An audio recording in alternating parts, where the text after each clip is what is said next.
This chamber here at the Museum of Science and Industry mimics winds of up to 80 miles per hour, which, as you can see, easily blows my clothes around. Well, Allison, it's more so what authorities are not saying that has many passengers up in arms, and neither ComEd nor the Department of Aviation can explain exactly why the majority of the airport was without power this afternoon. I just rolled up the slacks, took off the shoes, got some sunglasses. It's been such a brutal winter that it doesn't take a lot to get Chicagoans excited. A little after 1 a.m., I'm standing in the middle of Lakeshore Drive northbound, and take a look at this. There are cars just about everywhere you look.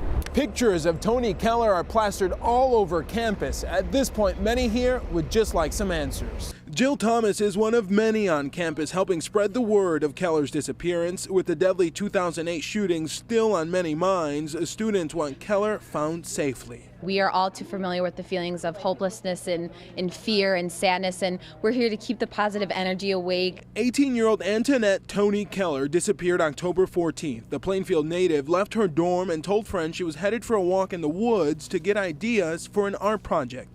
Today, dive crews, K-9 units, and foot patrol spent the day searching for any sign of the college freshman. Fire Chief Bruce Harrison says the plan is to keep looking. There's definitely an effort here to leave no stone unturned. It's not so much additionally to looking for Tony Keller, but looking for any clues or any evidence that will help us figure out where she may be. Students desperate for answers say Keller's disappearance is also taking a toll on them. It's very stressful by me having like a 5 o'clock class and it gets dark out here.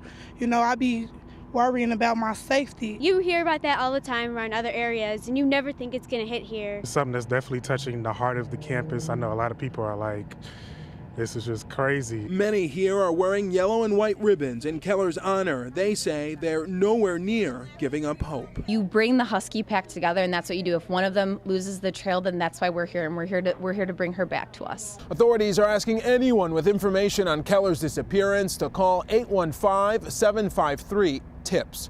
Reporting from DeKalb tonight, Alex Perez, NBC 5 News. What did she do, Alex?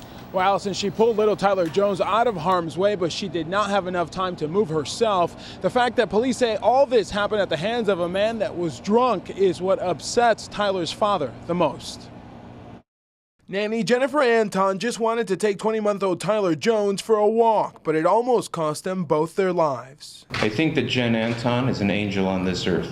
As Anton fights to recover in the hospital, little Tyler's father can't find the words to thank his nanny of 2 years. That if she didn't do what she did, my daughter, Tyler, wouldn't be alive today. Prosecutors today charged 61-year-old Chicago streets and sanitation worker Dwight Washington with aggravated DUI and several other charges. It was Saturday afternoon in the Gold Coast neighborhood near Rush and Cedar when an allegedly drunk Washington plowed his city vehicle into the sidewalk, careening into a crowd, including Anton and Tyler, who was in a stroller. She pushed my daughter out of the way and took the hit herself. Washington's blood alcohol level at the time of the crash was .183, more than twice the legal limit to drive. Police also recovered a half-empty bottle of brandy. He's worked with Streets and Sand since 2006, and he had one previous crash in March of last year, but alcohol was not a factor there. Tyler's father today filed a civil suit against Washington and the city on behalf of his daughter and nanny. There are accidents, and some are preventable and some are not. And this was clearly a preventable accident. Now, nanny Jen Anton faces many challenges ahead. Most of her lower body was crushed in the crash, but loved ones say they did bring little Tyler in to visit her today, and she opened her eyes and smiled. We're live in the Gold Coast tonight. Alex Perez, NBC 5 News. Rob? Alex, thank you. Police are just releasing some details. Alex Perez is live at Area 1 with our top story. Alex? Well, Rob, police say the suspect walked into this police station and turned himself in just after 7 o'clock tonight. Investigators say he would lure his victims into his green minivan and then rape them. Now, this is a picture of the suspect, 23-year-old Chavette Stiggers. This picture released earlier today by police in hopes the public can help track him down. Police say he goes by several names, including Rashawn, Andre, and DeAndre. Authorities and community leaders had been handing out flyers putting residents on alert the last couple of days. The sexual attacks took place between March 4th and March 7th on the southwest side between 79th and 83rd Streets from Maplewood to Pulaski. A 17-year-old girl and a 16-year-old girl say they were forced into the suspect's green minivan, one of them at gunpoint, and then raped. Another victim called police after she says the suspect exposed himself to her. Now back out here live, authorities say Stiggers was with his attorney when he turned himself in. We should note that no charges have yet been filed in this case. We will continue to follow this story and update you as necessary. For now, we're live outside Area 1 Police Headquarters at 51st and Wentworth. Alex Perez, NBC 5 News. Rob and Allison. I just remember seeing a blur hit me, and then I remember nothing. Michael Fine still doesn't know exactly how everything happened. After 2 weeks in the hospital, he's getting stronger each day, but still accepting his left arm is gone. Both the arteries in my arm were severed.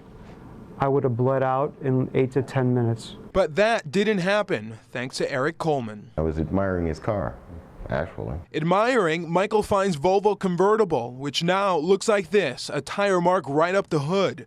Fine was driving west on Devon between Caldwell and Milwaukee with the top down, feeling the wind through his fingers early morning April 14th. Coleman was driving right behind him when an oncoming truck smashed into Fine's car head on. I saw him airborne. I felt something over the top of my car, which happened to be, later on I found out was actually part of his arm. Without hesitation, Coleman and another woman who had a few rags in her car stopped to help. I took the rags and basically told her, look, we're going to apply pressure as much as we possibly can. If you can't stand the blood, don't look at it. Then another passerby brought a branch to fashion a tourniquet and stop the bleeding. Gave me the branch, I slid it in and we just started rotating. So I rotated as tight as I could, and I finally got a chance to kind of shut it off like a faucet. Since then, Fine has been here at Lutheran General recovering, a room filled with well wishes and pictures of his two boys. Coleman has even gotten a chance to visit already. I'm not owed anything. I just believed I was there for an individual who needed help. I'm going to spend the rest of my life trying to repay that man for allowing me the privilege and the honor to be able to watch my children grow up. And I won't be able to do it, but I'm going to spend the rest of my life trying, because that's what I owe to that man, Eric Coleman. And believe it or not, Eric Coleman says this is actually the third time he has helped to save someone's life in an emergency. Michael Fine says he considers April 14th, the day of the accident, his new birthday. Rob? What a story. Thank you, Alex.